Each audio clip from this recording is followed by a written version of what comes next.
मोक्षमार्गस्य नेतारं वेत्तारं कर्मभूव्रतां ज्ञातारं विश्वतत्त्वानां वन्दे तद्गुणलब्धम्।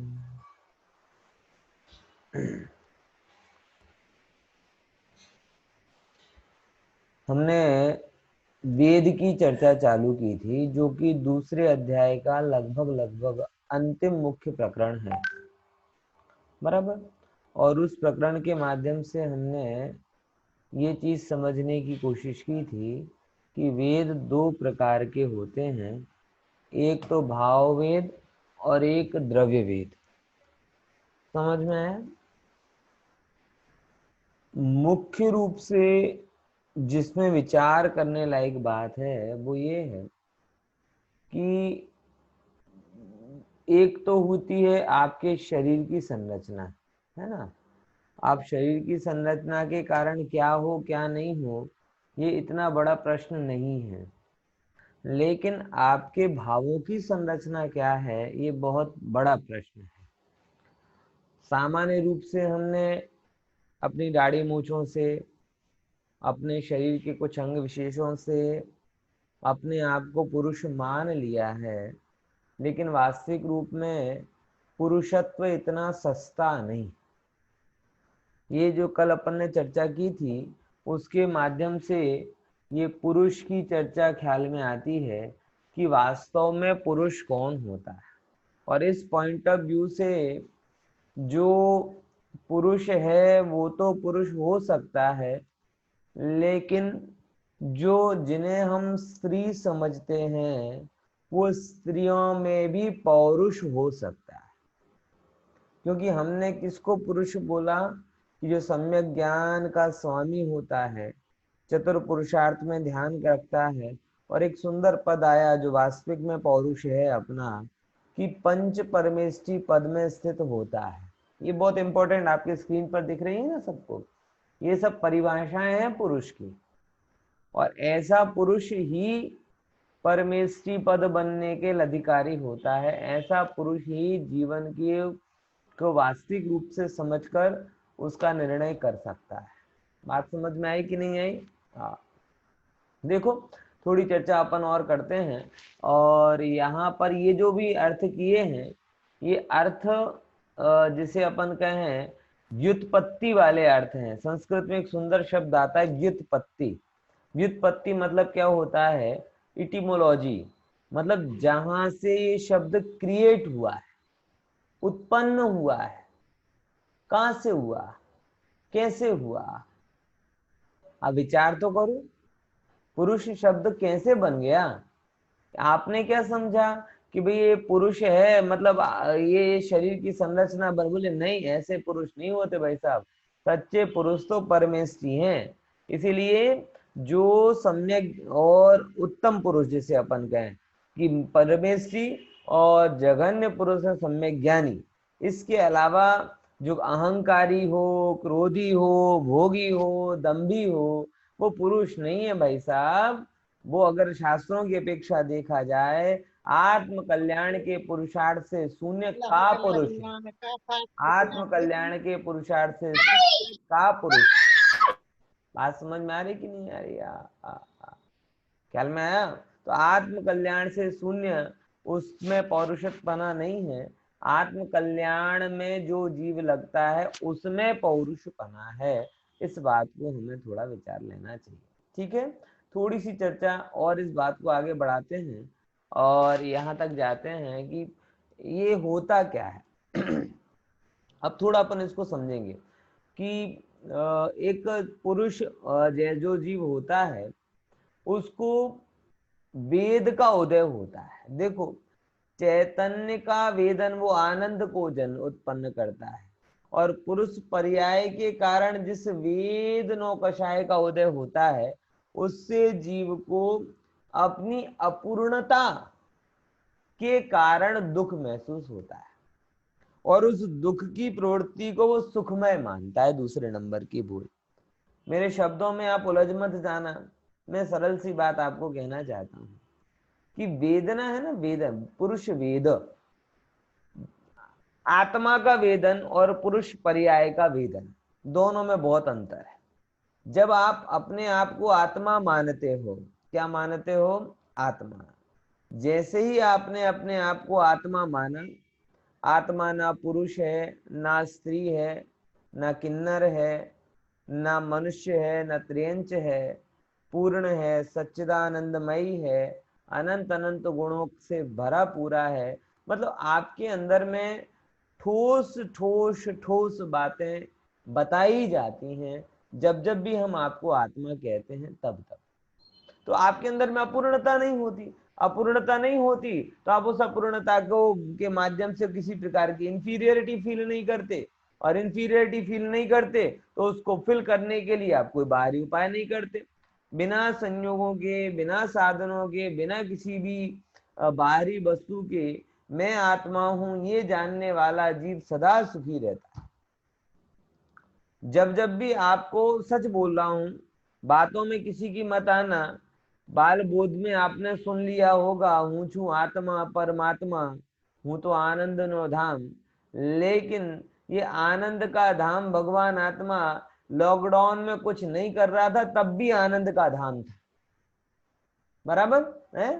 लेकिन इसको कैसा लगता था तब? कैसा लगता था? आनंद लगता था। लॉकडाउन में जब कोई काम नहीं था पुरुषों के लिए, तब इसे अपनी पूर्णता का एहसास होता था कि जो बताओ, दुकान नहीं चल रही, देखो बाहर नहीं जा पा रहे, देखो बाहर खा नहीं पा रहे। तो प्रश्न बार बार ये दिमाग में घुमड़ घुमड़ कर आता है कि एक तरफ अपने आप को आत्मा कहे, पूर्ण कहे, बराबर, और दूसरी तरफ ये नहीं मिल रहा, वो नहीं मिल रहा, ऐसा क्यों हुआ, वैसा क्यों हुआ, ये हो जाता तो अच्छा रहता, वो हो जाता तो अच्छा रहता। ये कहीं ना कहीं उस विश्वास, जिसे अपन कहें श्रद्धान की कमी को दर्शाता है। इसीलिए आप गहराई से अपने आप को आत्मा जिस क्षण मानना चालेंगे, शुरू करेंगे, उसी क्षण आपको अपनी पूर्णता महसूस होगी। और जैसे ही आपको पूर्णता महसूस होगी, उसी क्षण आपको बाहरी कोई भी संयोग की और बाहरी कोई भी क्रिया की महत्ता नहीं आएगी। बात समझ में आई कि नहीं आई? बोलो, समझे कि नहीं समझे? और जब जब हमें बाहर की महिमा आ रही है, जितने अंशों में बाहर की महिमा आ रही है, उतने अंशों में भगवान ने कहा है कि प्रभु तू कह तो रहा है, सुन तो रहा है, लेकिन मान नहीं रहा, बराबर। तो बाहर में वेद में प्रवृत्ति क्यों होती है? क्योंकि आत्मा के आनंद का वेदन नहीं होता है, इसलिए। बात समझ में आई? जब आपका होना ही आपके आनंद का कारण बन जाता है, तो आप बाहर में क्यों जाएंगे?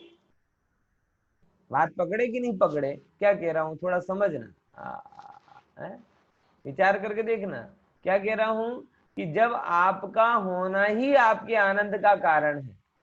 अभी समस्या ये है कि हमारा होना हमें आनंद का कारण नहीं लगता, कुछ करना हमें आनंद का कारण लगता है। पॉइंट समझ में आया कि नहीं आया? भगवान के साथ में क्या है? भगवान के साथ में क्या है कि भगवान सिद्ध भगवान है, क्या कर रहे हैं? कुछ नहीं कर रहे हैं मात्र, और उनके होने में ही निरंतर अनंत आनंद आनंद आनंद आनंद आनंद आनंद झलक रहा है। झलक रहा है कि नहीं झलक रहा? है? विचार रहे हो कि नहीं विचार रहे? तो होने का आनंद वो पाने का नहीं होता। होने में जब आप तृप्त हो जाते हो तो पाने की इच्छा नहीं होती, और जब जब पाने की इच्छा होती है, वो ये बताता है कि आप होने में संतुष्ट नहीं हो।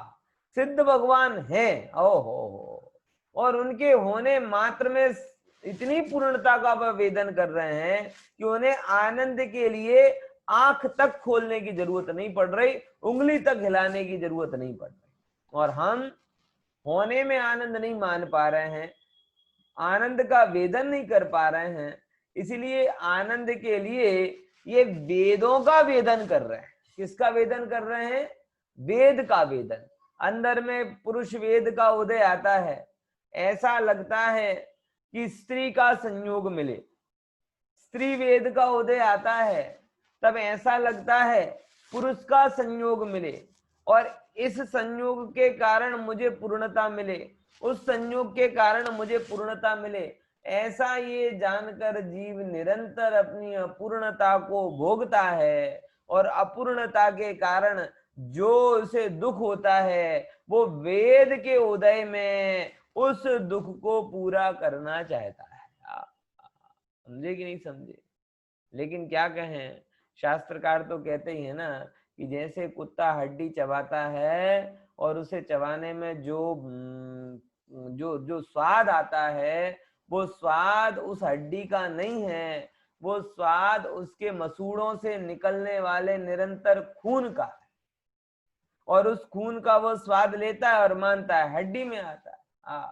ऐसे ये जीव आत्मा के आनंद को तो जानता नहीं है, और आनंद को चाहिए तो है, तो विषयों में आनंद नहीं है तो भी उस आत्मा के विकल्प जन्य आनंद को वो वास्तविक आनंद मान के बैठ जाता है। बात समझ में आई कि नहीं आई? तो यही भेद है। तो क्या कहना चाह रहा हूं कि जिनको आत्मा के आनंद का वेदन है उनके लिए वेद समस्या नहीं है, और जिनके लिए आत्मा के आनंद का अंश भी पता नहीं है उनके अलावा उनके लिए आनंद के लिए वेदों के सिवाय कोई दूसरा उपाय नहीं है। बस वो पुरुष वेद निरंतर निरंतर निरंतर। मैं तो कभी अपने मित्रों के साथ में बैठता हूं तो देखता हूं माताओं बहनों ये निरंतर चर्चा में यही होता रहता है। बराबर ख्याल में आया कि नहीं यार?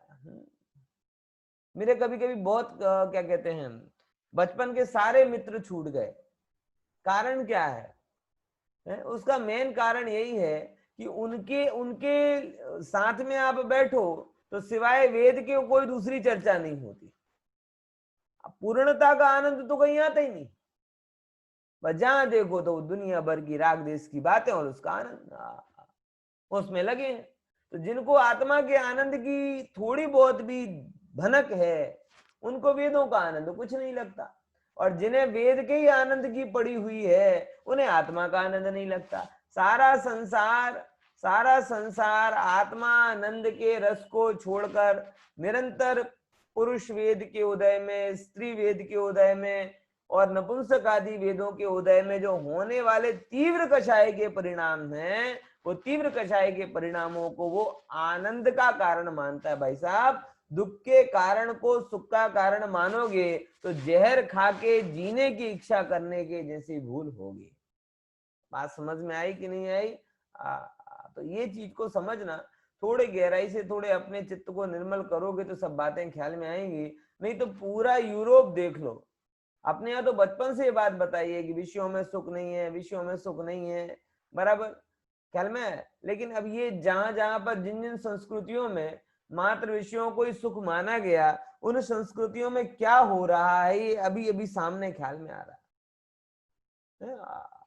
सारा युवा पीढ़ी दिग्भ्रमित है, कुछ समझ में नहीं आता करें तो करें क्या। लोगों ने बोला भोगो तो भोग लिया, भोगने पर भी उन्हें तृप्ति नहीं मिल रही, तो अध्यात्म की तरफ लौट लौट कर आ रहे हैं।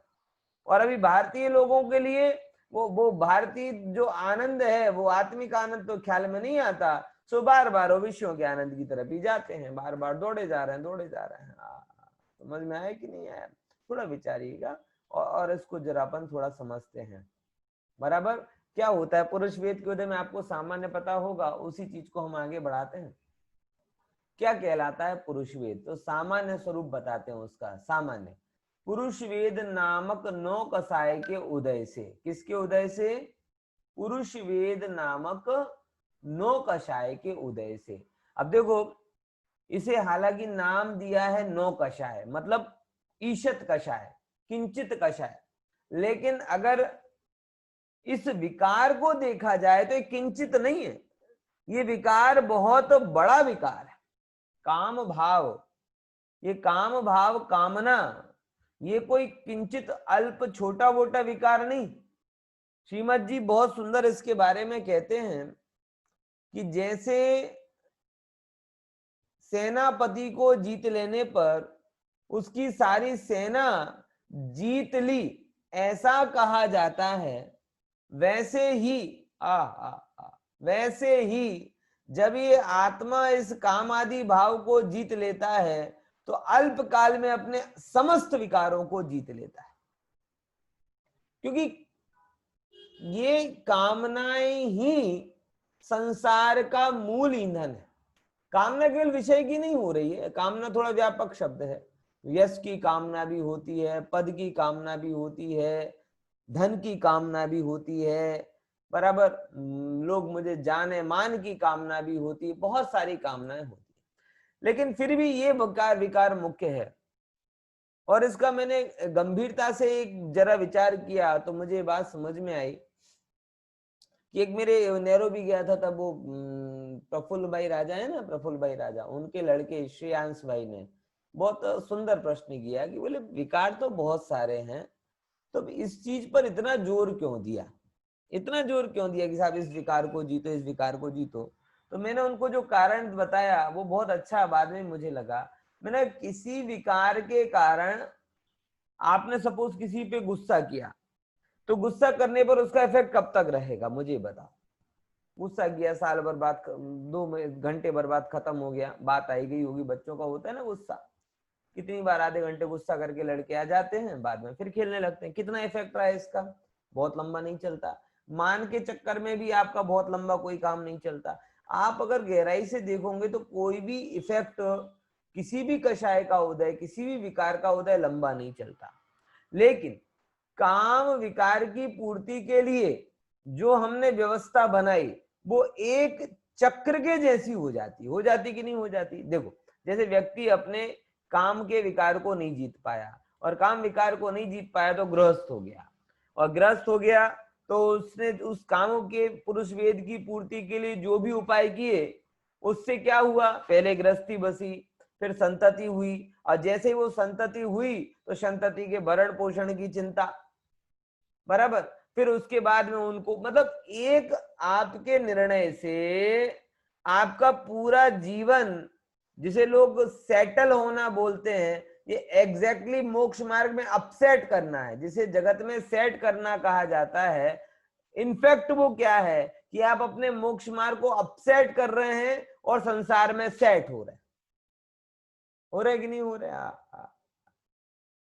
क्योंकि इस विकार की देखो इफेक्ट लंबा है, इसीलिए मैं कह रहा हूं, इसीलिए मैं ये बात को कह रहा हूं कि अन्य विकार का प्रभाव बहुत लंबा प्रभावित नहीं करता जीव को, लेकिन इस विकार के की पूर्ति के लिए जो भी उपाय ये जीव करता है वो उस जीव को लंबे समय तक प्रभावित करते रहते हैं।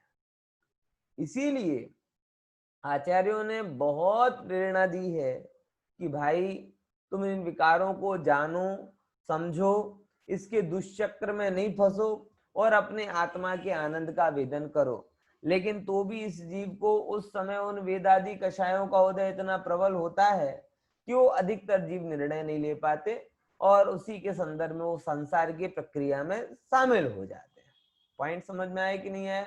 इसीलिए इस चीज को भयंकर कहा है। धन्य है वो जैनसेन आचार्य जैसे वितरागी मुनियाज 9 साल की उम्र में निर्णय कर लिया कि अब हमें मुनियाज बनना है।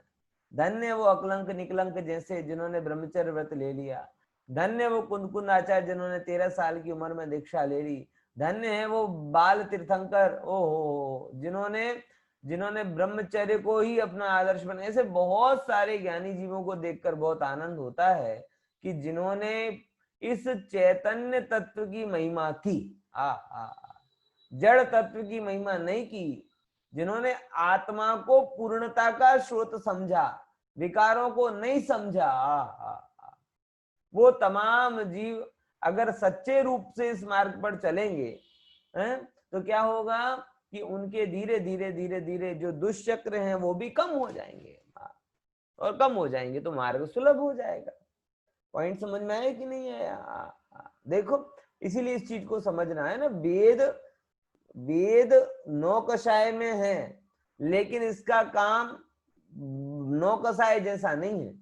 ये मेन कषाय से भी भयंकर काम करती है। ये एक बात मैं आपको बताना चाह रहा हूं, ठीक है ना। तो पुरुष वेद नामक 9 कषाय के उदय से होने वाली जीव की अवस्था विशेष को बराबर। अवस्था, इस वेद के उदय से क्या होती है? वेदना होती है। क्या होती है? वेदना। और वेदना के कारण इसके शरीर में, इसके मन में, इसके परिणामों में कुछ परिणाम बदलते हैं। तो जो परिणाम बदलते हैं ना, उन परिणामों को वेद कहते हैं। बराबर। तो कैसी अवस्था होती है? इसको स्त्री आदि के साथ में रमण की इच्छा होती है कि स्त्रियों का साथ रहे, स्त्रियों से बातें करे, ये करे। मतलब एक ऐसा नहीं है कि एक पर्टिकुलर क्रिया विशेष को ही रमणता कहा जा रहा है, क्योंकि वो उदय तो तीव्र हो तब ऐसा होता है। पॉइंट समझ में आया? लेकिन जैसे ही जीव ये पुरुष और स्त्री के को समझना चालू करता है, तब से ही इसके अंदर में पुरुष हो तो स्त्री के प्रति, स्त्री हो तो पुरुष के प्रति विजातीय आकर्षण बहुत होता है। बराबर। विजातीय आकर्षण भयंकर होता है। और आप देखेंगे, और अगर थोड़ा विचारवान होंगे तो आपको पता भी चलेगा कि हमारे जीवन में जैसे ही हम टीनेज पर पहुंचते हैं, और टीनेज से लेकर अभी तक का तो मैं अनुभव अपने से भी कह सकता हूं, और आगे का अनुभव दूसरों के अनुभव से कह सकता हूं, कि टीनेज से लेकर एक जीवन का बहुत बड़ा हिस्सा 30, 40, 50 साल तक किसके लिए समर्पित होता है? विजातीय आकर्षण के प्रति। मतलब सर्वप्रथम साथ की इच्छा होती है, बात की इच्छा होती है, बराबर, विपरीत क्रियाओं की इच्छा होती है, अलग अलग प्रकार में वो इस जीव को उसी में हो। तो एक जीवन का एक बहुत बड़ा पोर्शन वो इसके साथ में चला जाता है, स्वाहा हो जाता है। होता कि नहीं होता? आप कल्पना भी करके देखो, बड़े आनंद होगा आपको विचार करके, और दुख भी होगा कि हम ऐसा क्यों नहीं कर पाते, कि अगर जितना आकर्षण हमें पुरुष को स्त्री के प्रति है, स्त्री को पुरुष के प्रति है, ऐसा आकर्षण इस आत्मा को आत्मा के प्रति होता, तो ये आत्मा आज परमात्मा नहीं होता। ये सब हमें विचार नहीं पर कितना मुश्किल काम है, बताओ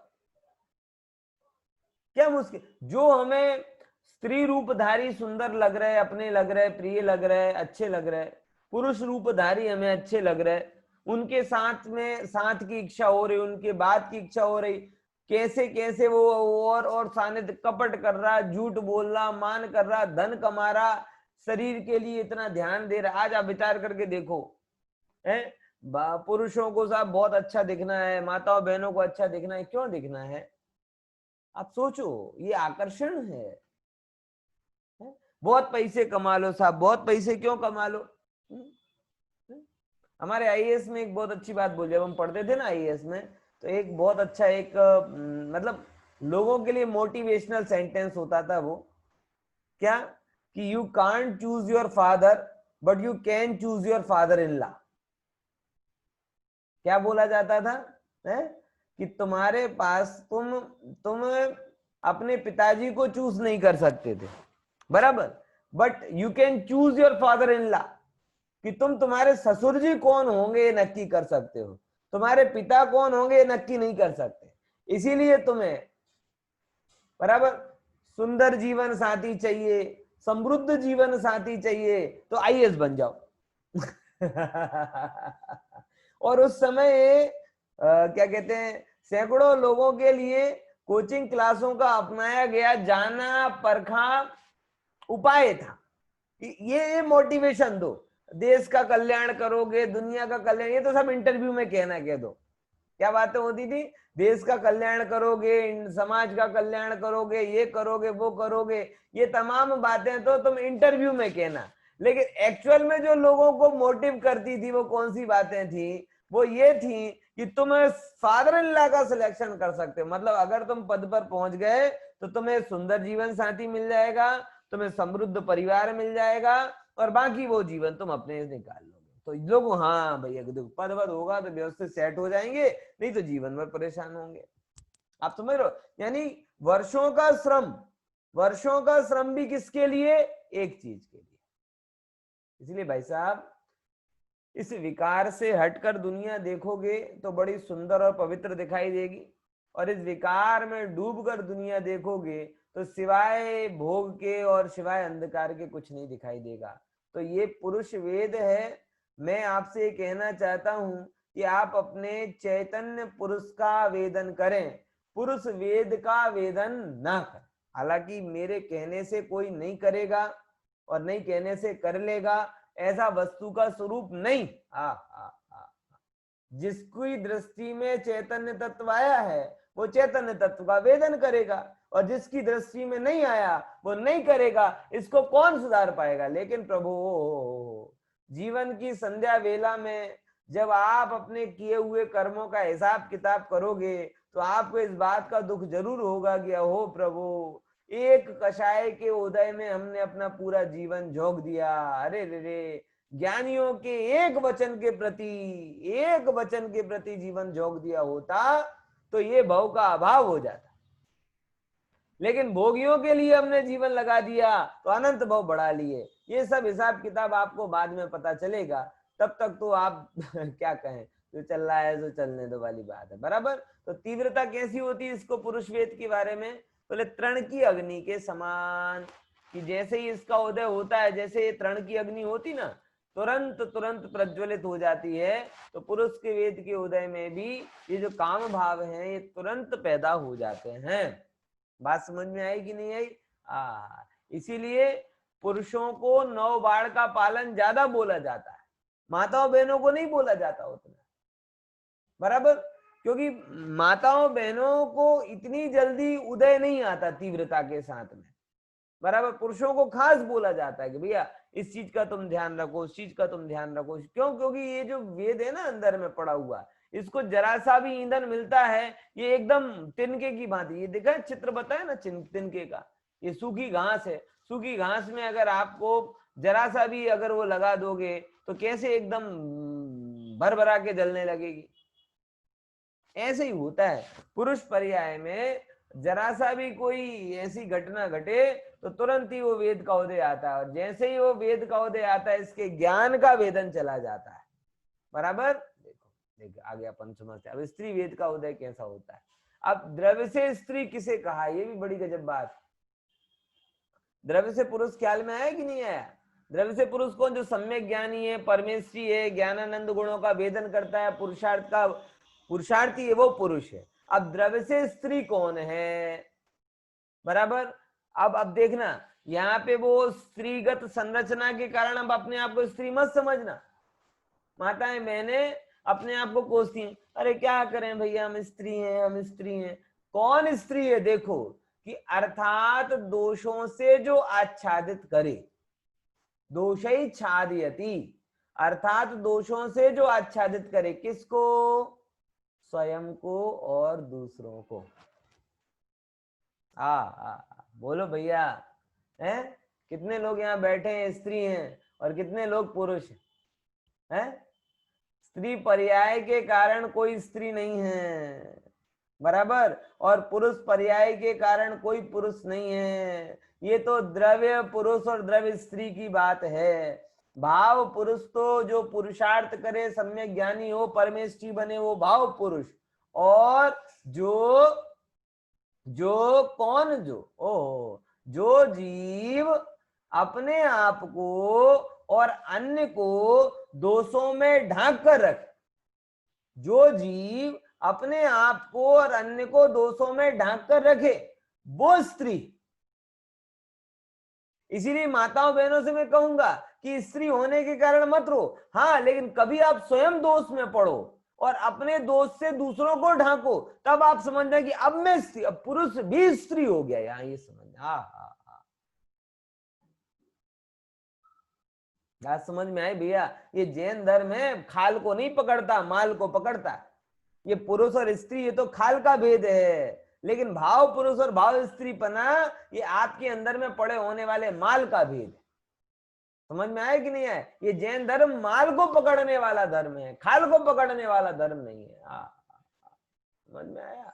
तो देखो स्वयं को, कौन स्त्री है कि जो अपने आप को मिथ्यात्व संयम आदि से दोषों से डुबो के रखे, जो स्वयं को मिथ्यात्व संयम आदि दोषों में डुबो के रखे एक बात, और उसके कारण दूसरों को हिंसादिक पापों में लगाए, वो स्त्री।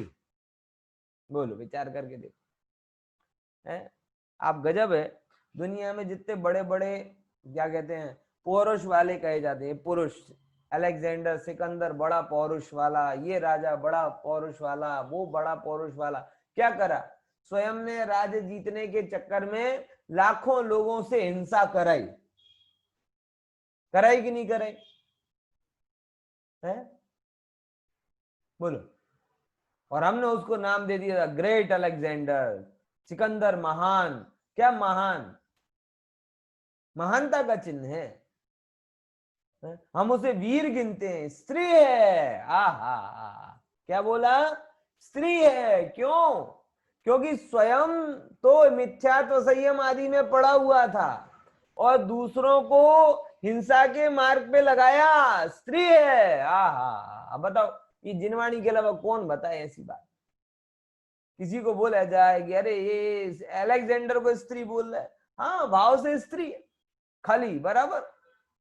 क्या करे? ग्रेट खली, बड़ा पुरुष बना पड़ता है, 6 फीट इतना हाइट, इतनी बॉडी, और लोगों को लगातार ये कहे कि ऐसे करो ऐसे करो, ऐसे शरीर को रखो। ये लगातार किसका पोषण करा रहा है? शरीर के विषयों की भावना। अब बताओ कौन होगा माँ जिनवाणी के अलावा जो कहेगी कि ये खली जैसा बलि क्या है? स्त्री। क्यों? क्योंकि हमने पौरुष को समझा ही नहीं। हमने पौरुष के नाम पर ये क्या कहते हैं शरीर की खाल को समझा। जिनवाणी माँ ने बताया कि सम्यक दर्शन रत्नत्रय पंच परमेशी पद को पाना पौरुष, और 5 पापों में लगना स्त्रीण स्वभाव है। और जो व्यक्ति स्वयं को पापों में लगाए रखता है और अन्य को पापों में लगाता है, वो स्वयं स्त्री है और अन्य के लिए भी स्त्री बन जाता है। हाँ, बोलो, विचार करके देखो, गजब है कि नहीं है? लोभ में पड़ा, लोभ में किसी को लगा रहे आप, लोभ में ऐसा करो, ऐसे कमाओगे तो ज्यादा होगा, ऐसे कमाओगे तो वैसा होगा। क्या कर रहे हो? दूसरों को पापों में लगा रहे कि नहीं लगा रहे? हिंसा करने में लगा रहे कि नहीं लगा? सब स्त्रीण स्वभाव। क्योंकि यहाँ व्याख्या क्लियर है। देखो, दोषों से आच्छादित करे किसको? स्वयं को। कौन से दोष? मिथ्या तो संयम आदि दोष। और क्या करे? अन्य को भी हिंसादिक में लगाए, तो स्वयं को दोषों में लगाए, अन्य को हिंसा में लगाए। ऐसे स्वभाव वाला स्त्री का भाव से स्त्री कहा जाता है। बराबर ख्याल में आया कि नहीं आया? देखो भैया, आत्म कल्याण के लिए जो जो पुरुष है ना, उन पुरुष को अपने बाहरी पौरुष से हटकर अंतरंग पुरुषार्थ जगाना पड़ेगा, और स्त्री हैं उनको अपनी बाहरी कमजोरी से हटकर अंतरंग पौरुष जगाना पड़ेगा। दोनों जगह पुरुष को बाहरी पुरुषार्थ से हटकर अंतरंग पुरुषार्थ जगाना है, और स्त्री को बाहरी कमजोरी मेरा स्वभाव नहीं है और अपने अंदर का बल, अंदर की प्रभुता, ओ मैं दीन नहीं हूं, मैं दरिद्र नहीं हूं, ओ अगर मैं दोष में नहीं हूं तो मुझे किसी भी प्रकार के अंदर में दीनता लाने की जरूरत नहीं है। ओ भले बाहर में स्त्री शरीर हो तो हो, क्या फर्क पड़ता है? मैं किसी के राग में कारण नहीं बनूंगी, मैं किसी के विकार में कारण नहीं बनूंगी, मैं हिंसा में कारण नहीं बनूंगी, मैं क्रोध में कारण नहीं बनूंगी। बोलो, आप निर्णय कर सकते हो ऐसा? ये जितनी माताएं बहनें आज सुन रही हैं, एक सिंपल सी बात कहूं कि घर पे ऐसा नियम ले लो कि देखो भैया, जो भी साधन है सब अपने अपने धर्म पतियों को बहुत अच्छे से कह दें कि भाई देखो, जो भी साधन है वो पर्याप्त है, मेरे जीवन निर्वाह के लिए पूरा है, अब इन साधनों के लिए कोई पाप मत करना।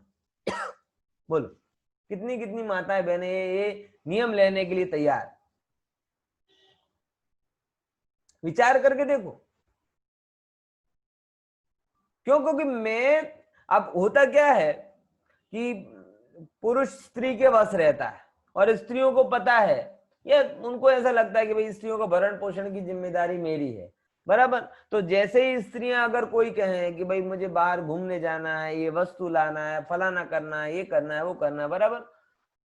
अब पुरुष को लगता है कि नहीं, मैं इनका पति, और पति का अर्थ मतलब पालन पोषण करने वाला, और अगर मैं नहीं कर पाऊंगा तो क्या मुंह दिखाऊंगा, ना ये क्या सोचेगी, ना फलाना ना क्या है। तो उनके अंदर में क्या होता है कि ना ना इनके लिए काम तो करना है। अब उसमें अगर आप ऐसा निर्भर करो अपने सच्चे अर्थ में, अगर आप धर्म पत्नी हो, सच्चे अर्थ में आप बहन हो, माता हो, कोई भी हो, आप निर्भर करो पुरुषों को किस रूप में कि भैया देखो तुम किसी भी हमारी इच्छा के लिए पाप में मत पड़ो।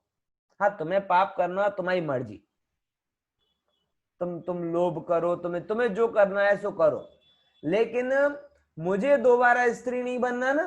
तो मुझे दोबारा स्त्री नहीं बनना, इसीलिए मैं तुमको अपने वश करके पाप नहीं कराना चाहती। तुम्हें स्त्री बनना हो तो तुम पाप करो। बोल कितने लोग तैयार हैं? हाँ, होता ये है कि सब लोग ऐसी ये बातें करते ना, तो पता चला अरे तुमने हमारे लिए तो कुछ किया ही नहीं, हमारे पति सहेली के मिस्टर तो कहाँ से कहाँ लेके जाते हैं, फलाने के घर तो क्या से क्या आ गया, इसके लिए तो हो गया। और इसके कारण क्या होता है कि इसको लगता है कि नहीं नहीं इसकी इच्छा पूरा करना मेरा, तो उसके लिए वो पाप आदि में पड़ता है। जीवन बड़ा सरल है भाई साहब, जीवन में कोई जटिलता नहीं है। जितनी जटिलता है सब इच्छाओं की जटिलता है। जितनी जटिलता है वो इच्छाओं की जटिलता है, और जितनी सरलता है वो ज्ञान की सरलता है। इसीलिए जो मैंने आपको कहा कि स्त्रियां सच्चे और पुरुष क्या करें कि जब इस रूप में वो समझें कि भैया देखो मुझे भी मेरा पौरुष जगाना है, तो धन आजीविका आदि के लिए कितना समय देना ठीक है। बोले श्रीमद जी ने बोला है 6 घंटे आजीविका के लिए दे, 6 घंटे आजीविका के लिए दे, बाकी समय किस में लगाए? बोले बाकी समय ज्ञान ध्यान आराधन में लगाए। पुरुषार्थ में बोला था ना 4 पुरुषार्थ में डिवाइड कर ले। तो चलो अर्थ और काम के लिए 6 घंटे दे दिए, तो बाकी के अर्थ के लिए 6 घंटे दे दिए, तो बाकी का समय तो किसमें दे? संतुलित जीवन जिए, और संतुलित जीवन के माध्यम से धर्म ध्यान आदि का रखें। बराबर समझे कि नहीं समझे? विश्वास कीजिएगा, अगर आप अपने अंदर की तृप्तता को महसूस करेंगे तो आपको स्वप्न में भी भोगों की इच्छा नहीं होगी। और दूसरा विश्वास मैं आपको कराना चाहता हूं कि जिस क्षण आपके लिए भोगों की इच्छा मंद हो जाएगी, कर्म के उदय में श्रेष्ठ भोग भी आपके सामने सहज आएंगे। ये भी एक कर्म सिद्धांत का सत्य है। बराबर ख्याल में आया? इसीलिए सहज हो जाएं, सरल हो जाएं, और खुद ब खुद आत्म कल्याण को संभालें। जगत तो अपने आप संभला संभलाया ही है। बराबर। तो कौन स्त्री है कौन पुरुष है, कल पुरुष को समझाता, स्त्री को समझ लो। इस प्रकार आच्छादन रूप स्वभाव होने से, किस रूप स्वभाव होने से? आच्छादन रूप स्वभाव होने से स्त्री कहा जाता है, यानी पुरुष भी एक एंगल से इसमें स्त्री है। देखो दूसरे ने आगे देखो, स्त्री वेद को क्या बोला है? स्त्री वेद नामक 9 कषाय के उदय से होने वाले जीव की अवस्था विशेष को स्त्री वेद कहते हैं। कैसी अवस्था विशेष होती है? बोले पुरुष के साथ रमण करने की इच्छा। इच्छा मतलब वही पहले बात की, देखने की इच्छा, बात की इच्छा, हंसी मजाक की इच्छा, साथ की इच्छा, स्पर्श की इच्छा, भोग की इच्छा, जो भी एक पूरे सिस्टम से चलती है सब चीजें, वो सब स्त्री वेद के कारण ये होता है। बराबर। इसकी किसकी भांति बोला है? बोले थोड़ी देर से इसकी आग जलती है, करिस छाण कंडा बोलते ना, गुजराती में छाण बोलते, हिंदी में कंडा बोलते करिस। उसकी उसको जलाने एकदम नहीं जलती, थोड़ी देर से जलती है। ऐसे ही स्त्री आदि के अंदर में भी जो भोग की इच्छा है पुरुष की, तो तिनके की भांति तुरंत प्रज्वलित